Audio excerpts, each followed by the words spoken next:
Good morning, traders. Welcome to today's market review. This is Fred Razak at CMtrading. Today's December 9th, 2020, and today is Wednesday morning. So looking at the highlights of the day, the NASDAQ continues to push higher to new record highs. And if we were to look at the stock markets and just the charts, we would think that we were in an environment of one of the greatest expansions of economic history. Okay. However, we are not. We are in the midst of a pandemic. We are in the midst of a major recession. And we're also in the midst of major unemployment around the world. But yet the NASDAQ keeps on pushing higher, which is a little bit disconcerting for me, at least at this stage. Now, looking at the economic events of the day, nothing major is scheduled for today. But as we look at the major pairs in the currencies, they look like they're consolidating at the top of the range versus the US dollar. As said before, the NASDAQ hits new record highs while the Dow Jones recovers to 30,200-ish level. In terms of commodities, gold tapers off and oil pretty much unchanged. In terms of the stocks, they're taking the rotation once again, and Pfizer hits new highs for the year as it makes that comeback from the sell-off of that news that came out with the vaccine. And lastly, looking at cryptocurrencies, Bitcoin sells off. So let's take a look at the markets and see what we can expect from today's trading. So we're going to first take a look here at the Euro USD, and you can see we're hitting a snag at 21.40, and we're just trading at 21.33, really tight range for the Euro USD at these levels. And that's because it's pretty much consolidating at this area as we're not breaking out higher. Now, looking at a daily chart, you could see that we hit our highs and we're just tapering off from the highs. But looking at a weekly chart, you could see that the next real resistance-ish level is 24.50. We haven't hit that, and we may find ourselves retracing here to the support level of 120. Now, jumping into the Aussie dollar, also pretty strong at the top of the range, but not breaking out higher either. Now, GBP is riddled with Brexit woes and did take an about face. If we look at that right there, 133.63. So it's not hitting higher, but it's not consolidating. I mean, it's not selling off. So it's really consolidating at this area. So until we have like a uniform momentum in the dollar, I don't think we'll have much of a major move. Okay. Looking at the commodities though, looking at gold tapering off at that 1870, hitting that resistance-ish layer.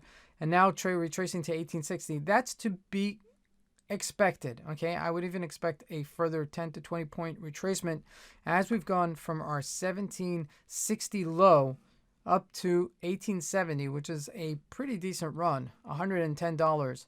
So for us to retrace about $20 to $30 would be expected. Now jumping into the indices, the NASDAQ, look at that, 12,645. Let's look at a 4-hour chart, and it just keeps on going and going and going. Okay, this is very disconcerting because had the markets sold off a little bit or consolidated, then I would have, at least appreciated the fact that we're in a kind of non-growth, but like a sustainable area. But we're not doing that. We're expanding. Markets are going higher, okay? So either they're taking them higher to take them lower later, okay? Or they're just being pumped up, okay? I don't know how to make sense of this, okay? Is the markets really expanding? It's not, okay? We all know that we're in a recession. We all know that we are in one of the highest unemployment rates that we've seen in a very, very long time. And this pandemic has no end in sight, really, okay? Yes, there are vaccines, but what happens if they're not as effective? We don't know the long-term effects of them. So there's a lot of, question that need to be answered, and the markets are not taking that into effect, okay? And that's disconcerting for me, at least. Now, looking at the Dow Jones, we did sell off a little bit yesterday, okay? As you can see, this is a...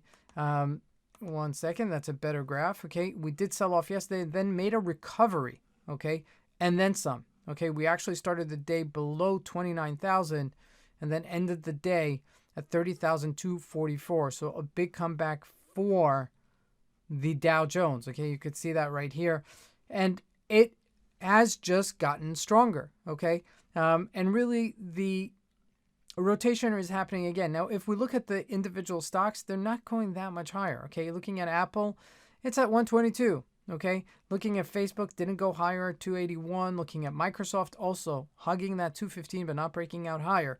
Okay, but the rotation is happening, which means that there are other stocks that are going higher. So if we look at stocks like Pfizer, okay, which is a stock that is listed on the S&P 500 went to 42.95. Now, this is a major comeback, okay? If we look at a 1-year chart, okay, this is all-time highs for Pfizer for the year, okay? And this was the area at 41.35 where we opened up with the vaccine. We sold off, we closed the gap, and then we came back, okay? Now, I do expect this to continue rallying, okay? But you got to expect it and got to keep an eye on it to see that it's continuously going, okay? It's a very, very thin stock to trade right now, okay? So do use caution if you do look to buy it, but it does look like it's going to continue going up higher. Now, looking at JP Morgan, which is a old school stock, as you guys know, I've been following this forever. 122.22 on that upper range. Now, I do need to see some continuation here for this to be sustainable. Lastly, looking at Bitcoin, look at that nosedive. I told you guys yesterday that at this stage, okay, where it was trading yesterday between this 19,298 and between 18,900, as long as it stayed within that range, we wouldn't see any major activity.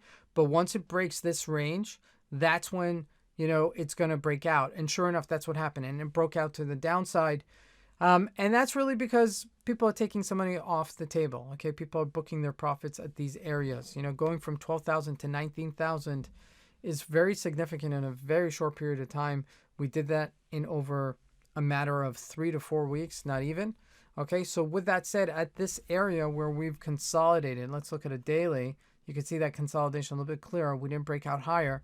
So the likelihood of us retracing continued to expand as we got closer to yesterday. So with that said, okay, we could still retrace back down to the 16,000, but I'd be surprised to do that. Okay, I think more buyers are going to jump into this as this did retrace significantly. This is Fred Razak. I want to wish everybody a great trading day. Thank you.